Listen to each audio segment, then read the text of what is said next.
Okay, so my name is Vishnu, and my project is on, or my topic is on the identification of a novel pathogen in Pakistan and its global effects.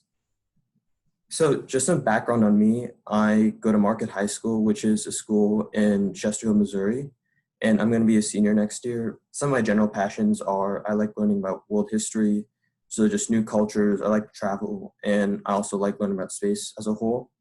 And then some of my general activities I like to do in school are Model UN, tennis. I'm a violist in my school's orchestra.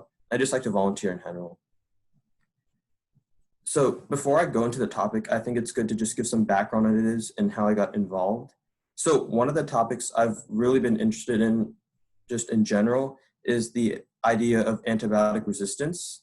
And as a result, I wanted to see if how I could get involved in researching antibiotic resistance, but moreover, how can people in the future learn to combat it and be more proactive about addressing it as an issue. So as a result, I joined a lab at a local university, Washington University in St. Louis. Specifically, I joined the Dentist lab. And one of the projects it was focused on was on a specific specific bacteria that was potentially found in a hospital in Pakistan. And what happened was that, so I'm from St. Louis, they found that this specific bacteria was found that there was an outbreak of it at a St. Louis hospital. And later research showed that this originated from Pakistan, specifically from a hospital in Pakistan. And what this alludes to is that somehow this bacteria came from Pakistan all the way to St. Louis and somehow started an outbreak. And what this shows is that somehow this novel Escherichia species, which I'm going to refer to as EG1, somehow was able to come from a foreign health system, from a foreign country here. And as a result, we did initial research to determine whether it was a new species, and the genomic test showed that. But we want to validify whether this was really true or not. And in order to do this, we did it through two main methods, both through genomic analysis, but also through metabolic analysis. So I'll start off with first the metabolic analysis, or kind of the biochemical analysis. So right here, you can see a heat map, which is essentially shows different types of bacteria and how well they metabolize different chemicals. So for example, in this chart, you can see there's warmer colors and there's colder colors. So for example, the colors in red, that shows that these specific types of bacteria metabolize these chemicals quite well. Compared to the colder colors and the blue colors, for these ones, that meant that the specific bacteria didn't metabolize it that well. And the second part of it was the genomic part. So in order to do this, I ran an average nucleotide identity test, which is essentially where you compare the nucleotides of one species of bacteria to another. And as a result, you're able to get a % similarity. So for example, you can see in this matrix, there's many types of numbers, and all of these are in percentages. So like if you had a 79% percentage, that would show that X species was 79% similar to another species, purely based off of the nucleotides in there. And one thing you can note is that you can see a red box kind of on the bottom right of it. And this signifies the places in the species that had the highest similarity. So this is from 98 to 100, and this shows which species were the most similar. Now, looking at them just alone, you can get results that are helpful. But when you compare them and you essentially bring them together, it provides much more helpful results.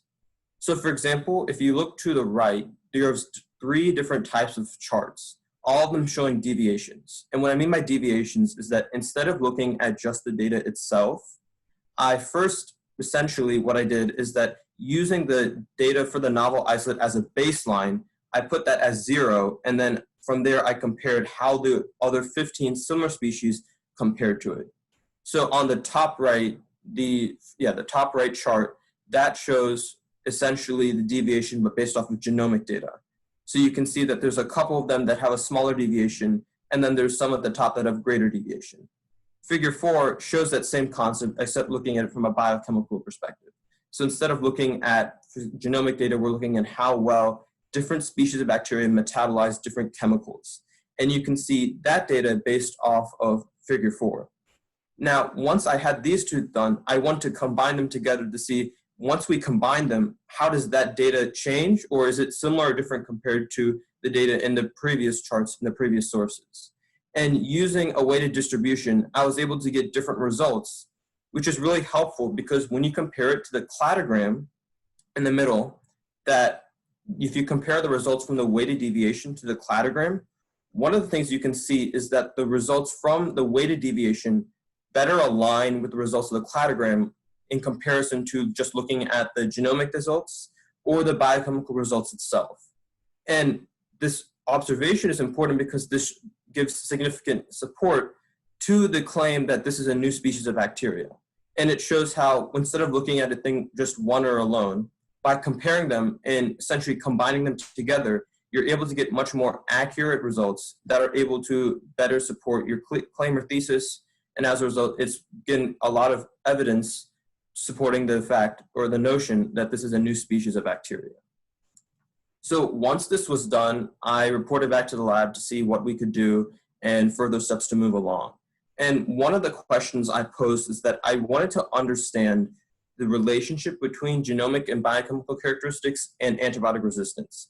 And the reason why is because in the future, if we have novel isolates of bacteria that we have never seen before, and if they start having reactions and start having adverse reactions in people, if we can find accurate and effective treatments for novel isolates quickly, that could be a crucial step in stopping the spread of new outbreaks of bacteria. And as a result, what we did is that the lab, we ran a test for antibiotic resistance for this novel isolate. So we tested it for multiple types of antibiotics and saw whether it was resistant or not.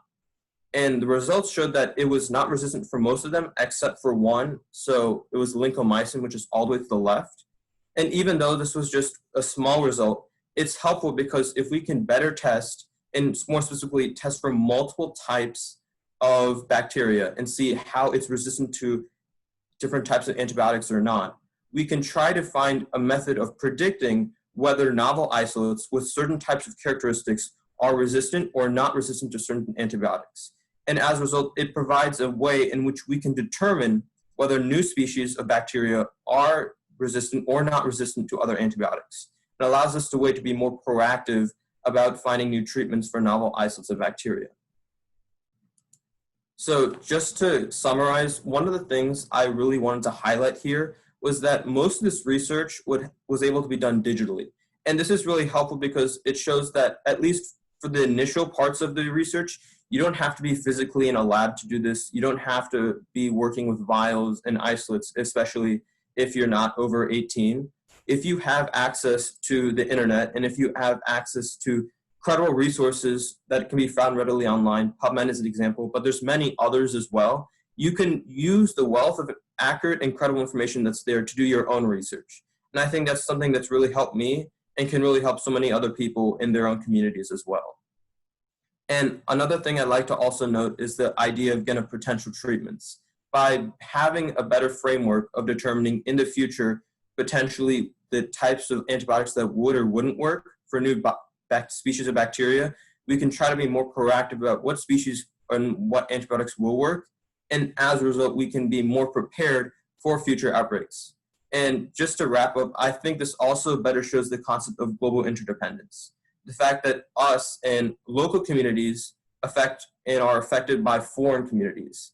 And this was clear in this example because what we saw and what I saw is that somehow foreign health systems and the health of other countries can affect my own community. And as a result, if we are more involved in improving and ameliorating foreign health systems, and then looking to see how we can improve them to help prevent the spread of outbreaks there, we can not only improve our health, but we can also be better prepared. And as a result, if we work towards improving the health systems of other countries, we can improve the health of us and the world as a whole. Thank you.